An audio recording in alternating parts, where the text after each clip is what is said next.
বছর ঘুরলেই বিধানসভা ভোট আর ২৬-এর লক্ষ্যে উন্নয়নকেই হাতিয়ার করছে তৃণমূল কংগ্রেস। গত ১৫ বছরের রাজ্য সরকারের কাজের খতিয়ান প্রচারের নির্দেশ দেওয়া হয়েছে নেতাদের। আরো জানবো, আবির রয়েছে সঙ্গে। আবির, সরকারে থাকার এই ১৫ বছরে উন্নয়নের খতিয়ান তুলে ধরেই বাজিমাত করতে চাইছে শাসক দল। প্রথমত হচ্ছে যে বিরোধীদের তরফ থেকে বারবার ধরে বলা হয় রাজ্যের বিভিন্ন অবস্থা নিয়ে। এবার গত ১৫ বছর ধরে রাজ্য সরকার বিভিন্ন প্রকল্পগুলোতে ঠিক কি ধরনের কাজ করেছেন তার যাবতীয় তথ্য নথি আকারে তুলে ধরতে চাইছে হচ্ছে শাসক দল তৃণমূল কংগ্রেস। প্রত্যেক কটা সামাজিক প্রকল্পে প্রত্যেক কটা জেলা ভিত্তিক কত সংখ্যক মানুষ কিভাবে প্রত্যেক বছর উপকৃত হয়েছেন সেই সংক্রান্ত সমস্ত তালিকা তুলে ধরা হবে। একই সঙ্গে সেখানে উল্লেখও করে দেওয়া হবে এই রিপোর্ট কার্ডের মধ্যে যে এর মধ্যে কেন্দ্রীয় সরকারের যে কোনো ভূমিকা ছাড়াই কিভাবে রাজ্য সরকার বিভিন্ন প্রকল্পগুলোকে গ্রহণ করে কাজ করেছে। এবং তুমি জানো যে রাজ্য সরকারের বেশ কিছু ফ্ল্যাগশিপ প্রোগ্রাম রয়েছে বা যে প্রকল্প নিয়ে গত কয়েক বছর ধরে বিভিন্ন রকম চর্চা চলেছে। এবং তৃণমূল কংগ্রেসের তরফ থেকে বারবার বলা হয় রাজ্যের তরফ থেকে তৈরি করা যে স্কিম তাতে প্রত্যেক কটা বাড়ির কোনো না কোনো ব্যক্তি বিভিন্ন ধরনের সাহায্য পেয়েছেন। ফলে মানুষের কাছে তারা আরো একবার পৌঁছে দিতে চাইছেন যে গত ১৫ বছর ধরে তারা যে কাজ করেছেন সেই প্রকল্পের সুবিধা কিভাবে মানুষ পেয়ে এসছেন। এবং সেই কারণেই একটা পুস্তক আকারে এবং লিফলেট নিয়ে নেতাদেরকে বলা হচ্ছে প্রচারের ক্ষেত্রে যেতে। এবং আজকে অভিষেক বন্দ্যোপাধ্যায় তিনিও যেটা উল্লেখ করেছেন যে রিপোর্ট কার্ড তারা পেশ করতে চলেছেন এবং সেই রিপোর্ট কার্ড নিয়ে মানুষের কাছে পৌঁছে রাজ্য কি কাজ করেছে সেই বার্তাও তারা পৌঁছে দেবেন। ধন্যবাদ আবির।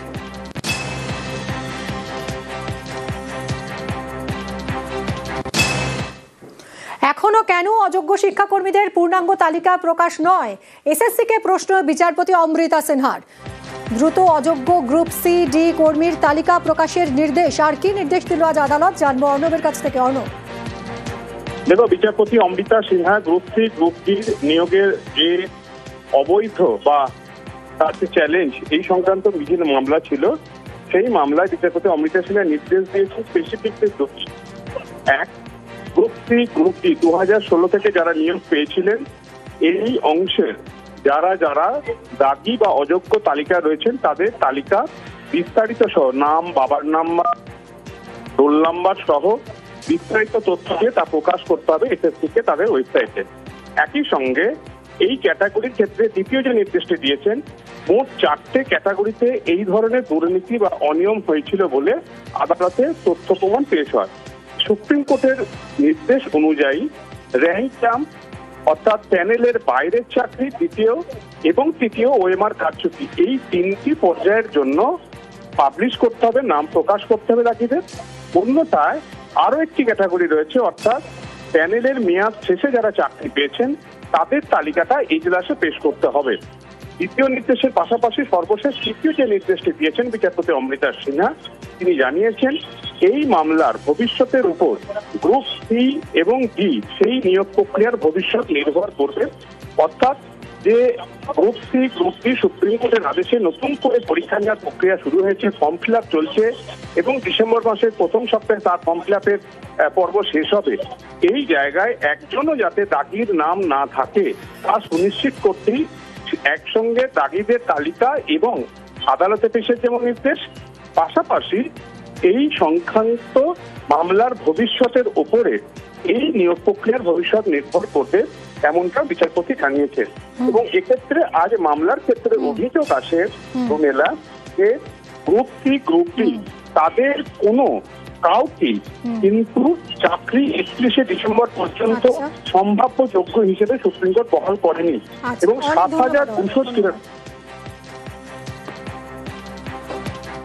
এসএসসি নিয়োগে সুপ্রিম স্থগিতাদেশ নয়, স্থগিতাদেশ দিতে নারাজ সুপ্রিম কোর্ট।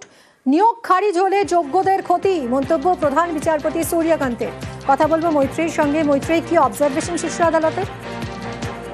আজকে প্রধান বিচারপতির এজলাসে একটি মামলা ছিল, একটি পিআইএল দায়ের করা হয়েছিল এবং সেখানে আবেদন করা হয়েছিল গত এপ্রিলে চাকরি খারিজের যে নির্দেশ সর্বোচ্চ আদালতের তৎকালীন প্রধান বিচারপতি সঞ্জীব খান্নার এজলাসে দেওয়া হয়েছিল।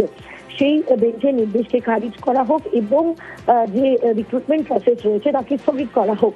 কিন্তু আজকে প্রধান বিচারপতি সূর্যকান্তের বেঞ্চ সেরকম কোনো স্থগিতাদেশ দিতে অস্বীকার করেন এবং ইন্টারভিউ করতে অস্বীকার করেন। তাদের বক্তব্য যে যখনই এ ধরনের কোনো চাকরি বাতিলের বা নিয়োগ খারিজ হয় তখন যারা যোগ্য রয়েছেন বা যারা বৈধ রয়েছেন তারাই সব থেকে বেশি সমস্যার সম্মুখীন হন। কিন্তু একই সঙ্গে তিনি এই বিশ্বাসের কথাও উল্লেখ করেছেন যে তিনি বিশ্বাস করেন যে যারা যোগ্য এবং যারা মেরিটোরিয়াস মেধাবী তারা আবারও নয়া নিয়োগে তারা চাকরি পেয়ে যাবেন। ধন্যবাদ মৈত্রী। বছর ঘুরলেই বিধানসভা ভোট আর 26-এর লক্ষ্যে উন্নয়নকেই হাতিয়ার করছে তৃণমূল কংগ্রেস। গত 15 বছরের রাজ্য সরকারের কাজের খতিয়ান প্রচারের নির্দেশ দেওয়া হয়েছে নেতাদের। আরো জানবো, আবির রয়েছে সঙ্গে। আবির, সরকারে থাকার এই 15 বছরে উন্নয়নের খতিয়ান তুলে ধরেই বাজিমাত করতে চাইছে শাসক দল। প্রথমত হচ্ছে যে বিরোধীদের তরফ থেকে বারবার ধরে বলা হয় রাজ্যের বিভিন্ন অবস্থা নিয়ে। এবার গত 15 বছর ধরে রাজ্য সরকার বিভিন্ন প্রকল্পগুলোতে ঠিক কি ধরনের কাজ করেছেন তার যাবতীয় তথ্য নথি আকারে তুলে ধরতে চাইছে হচ্ছে শাসক দল তৃণমূল কংগ্রেস। প্রত্যেক কটা সামাজিক প্রকল্পে প্রত্যেক কটা জেলা ভিত্তিক কত সংখ্যক মানুষ কিভাবে প্রত্যেক বছর উপকৃত হয়েছেন সেই সংক্রান্ত সমস্ত তালিকা তুলে ধরা হবে। একই সঙ্গে সেখানে উল্লেখও করে দেওয়া হবে এই রিপোর্ট কার্ডের মধ্যে যে এর মধ্যে কেন্দ্রীয় সরকারের যে কোনো ভূমিকা ছাড়াই কিভাবে রাজ্য সরকার বিভিন্ন প্রকল্পগুলোকে গ্রহণ করে কাজ করেছে। এবং তুমি জানো যে রাজ্য সরকারের বেশ কিছু ফ্ল্যাগশিপ প্রোগ্রাম রয়েছে বা যে প্রকল্প নিয়ে গত কয়েক বছর ধরে বিভিন্ন রকম চর্চা চলেছে। এবং তৃণমূল কংগ্রেসের তরফ থেকে বারবার বলা হয় রাজ্যের তরফ থেকে তৈরি করা যে স্কিম তাতে প্রত্যেক কটা বাড়ির কোনো না কোনো ব্যক্তি বিভিন্ন ধরনের সাহায্য পেয়েছেন। ফলে মানুষের কাছে তারা আরো একবার পৌঁছে দিতে চাইছেন যে গত 15 বছর ধরে তারা যে কাজ করেছেন সেই প্রকল্পের সুবিধা কিভাবে মানুষ পেয়ে এসছেন। এবং সেই কারণেই একটা পুস্তক আকারে এবং লিফলেট নিয়ে নেতাদেরকে বলা হচ্ছে প্রচারের ক্ষেত্রে যেতে। এবং আজকে অভিষেক বন্দ্যোপাধ্যায় তিনিও যেটা উল্লেখ করেছেন যে রিপোর্ট কার্ড তারা পেশ করতে চলেছেন এবং সেই রিপোর্ট কার্ড নিয়ে মানুষের কাছে পৌঁছে রাজ্য কি কাজ করেছে সেই বার্তাও তারা পৌঁছে দেবেন। ধন্যবাদ আবির।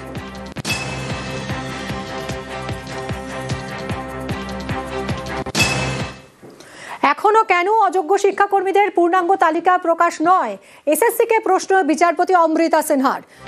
দ্রুত অযোগ্য গ্রুপ সি ডি কর্মীর তালিকা প্রকাশের নির্দেশ। আর কি নির্দেশ দিল আজ আদালত, জানবো অর্ণবের কাছ থেকে। অর্ণব, দেখো, বিচারপতি Amrita Sinha group C group D নিয়োগের যে অবৈধ বা তার যে চ্যালেঞ্জ এই সংক্রান্ত বিভিন্ন মামলা ছিল সেই মামলায় বিচারপতি অমৃতা সিনহা নির্দেশ দিয়েছে স্পেসিফিক এক, গ্রুপ সি গ্রুপ ডি 2016 থেকে যারা নিয়োগ পেয়েছিলেন এই অংশের যারা যারা দাগি বা অযোগ্য তালিকা রয়েছেন তাদের তালিকা বিস্তারিত সহ নাম, বাবার নাম্বার, রোল নাম্বার সহ বিস্তারিত তথ্য দিয়ে তা প্রকাশ করতে হবে এসএসসি কে তাদের ওয়েবসাইটে।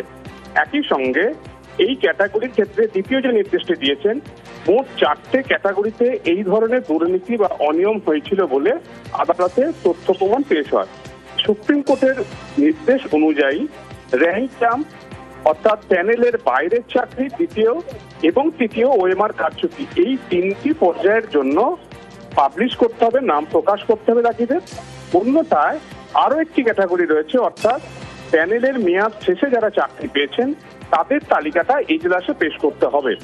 দ্বিতীয় নির্দেশের পাশাপাশি সর্বশেষ তৃতীয় যে নির্দেশটি দিয়েছেন বিচারপতি অমৃতা সিনহা, তিনি জানিয়েছেন এই মামলার ভবিষ্যতের উপর গ্রুপ সি এবং ডি সেই নিয়োগ প্রক্রিয়ার ভবিষ্যৎ নির্ভর করবে। অর্থাৎ যে group C group D supreme কোর্টের আদেশে নতুন করে পরীক্ষা নেওয়ার প্রক্রিয়া শুরু হয়েছে, ফর্ম ফিল আপ চলছে এবং ডিসেম্বর মাসের প্রথম সপ্তাহে তার ফর্ম ফিল আপের পর্ব শেষ হবে। এই জায়গায় একজনও যাতে দাগির নাম না থাকে তা সুনিশ্চিত করতেই একসঙ্গে দাগিদের তালিকা এবং আদালতে পেশের যেমন নির্দেশ, পাশাপাশি এই সংক্রান্ত মামলার ভবিষ্যতের উপরে এই নিয়োগ প্রক্রিয়ার ভবিষ্যৎ নির্ভর করবে এমনটা বিচারপতি জানিয়েছেন। এবং এক্ষেত্রে আজ মামলার ক্ষেত্রে অভিযোগ আসে রুমেলা যে গ্রুপ সি গ্রুপ ডি তাদের কোনো কাউকে কিন্তু চাকরি 31শে ডিসেম্বর পর্যন্ত সম্ভাব্য যোগ্য হিসেবে সুপ্রিম কোর্ট বহাল করেনি এবং 7,200 এসএসসি নিয়োগে সুপ্রিম স্থগিতাদেশ নয়, স্থগিতাদেশ দিতে নারাজ সুপ্রিম কোর্ট। নিয়োগ খারিজ হলে যোগ্যদের ক্ষতি, মন্তব্য প্রধান বিচারপতি সূর্যকান্তের। কথা বলবো মৈত্রীর সঙ্গে। মৈত্রী, কি অবজারভেশন শীর্ষ আদালতের? আজকে প্রধান বিচারপতির ইজলাসে একটি মামলা ছিল, একটি পিআইএল দায়ের করা হয়েছিল এবং সেখানে আবেদন করা হয়েছিল গত এপ্রিলে চাকরি খারিজের যে নির্দেশ সর্বোচ্চ আদালতের তৎকালীন প্রধান বিচারপতি সঞ্জীব খান্নার ইজলাসে দেওয়া হয়েছিল সেই বেঞ্চের নির্দেশকে খারিজ করা হোক এবং যে রিক্রুটমেন্ট প্রসেস রয়েছে তাকে স্থগিত করা হোক। কিন্তু আজকে প্রধান বিচারপতি সূর্যকান্তের বেঞ্চ সেরকম কোনো স্থগিতাদেশ দিতে অস্বীকার করেন এবং ইন্টারভিউ করতে অস্বীকার করেন। তাদের বক্তব্য যে যখনই এ ধরনের কোনো চাকরি বাতিলের বা নিয়োগ খারিজ হয় তখন যারা যোগ্য রয়েছেন বা যারা বৈধ রয়েছেন তারাই সব থেকে বেশি সমস্যার সম্মুখীন হন। কিন্তু একই সঙ্গে তিনি এই বিশ্বাসের কথাও উল্লেখ করেছেন যে তিনি বিশ্বাস করেন যে যারা যোগ্য এবং যারা মেরিটোরিয়াস মেধাবী তারা আবারও নয়া নিয়োগে তারা চাকরি পেয়ে যাবেন। ধন্যবাদ মৈত্রী।